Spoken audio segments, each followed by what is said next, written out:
Alors les patients qui sont suivis pour un cancer, en général, recherchent évidemment la compétence de l'établissement qui va être amené à la prendre en charge, et puis bien entendu des équipes médico-chirurgicales, une compétence bien entendu matérielle, il faut du matériel adapté, et une compétence humaine, je pense bien sûr aux anesthésistes, aux cardiologues, des kinésithérapeutes, voilà, puis des services adaptés.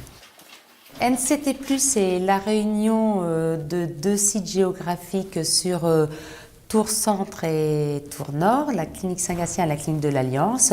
Ce qui est intéressant aujourd'hui, c'est que c'est un pôle fort chirurgical qui représente 25% des parts de marché du département. Ces deux sites permettent de réunir toutes les spécialités chirurgicales, un plateau de réanimation et un plateau de soins intensifs et de surveillance continue. Quand on a un diagnostic suspecté ou acquis de cancer du poumon, les gens sont évidemment extrêmement stressés. Donc ce qu'ils souhaitent évidemment, c'est qu'on ne fasse pas traîner les choses, qu'on les voit rapidement en consultation, qu'on organise très rapidement la prise en charge. En fait, j'ai été diagnostiquée par une radio des poumons que mon médecin traitant m'avait prescrit.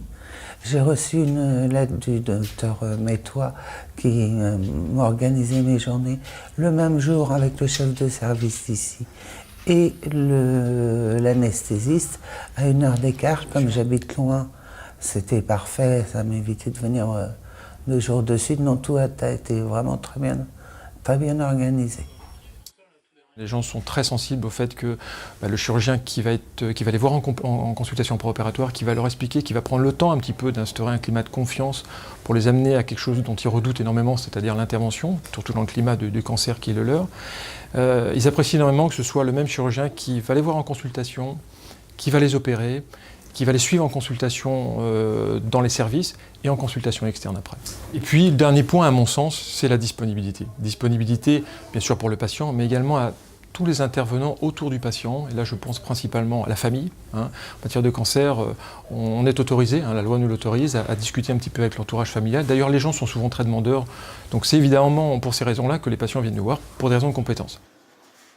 Aujourd'hui, l'établissement est partie prenante dans le parcours patient, en participant avec l'infirmière d'annonce à l'information sur le diagnostic du cancer et surtout en mettant en réseau toutes les spécialités liées au cancer, la chimiothérapie, la radiothérapie, la médecine nucléaire pour le diagnostic et aussi les soins de support.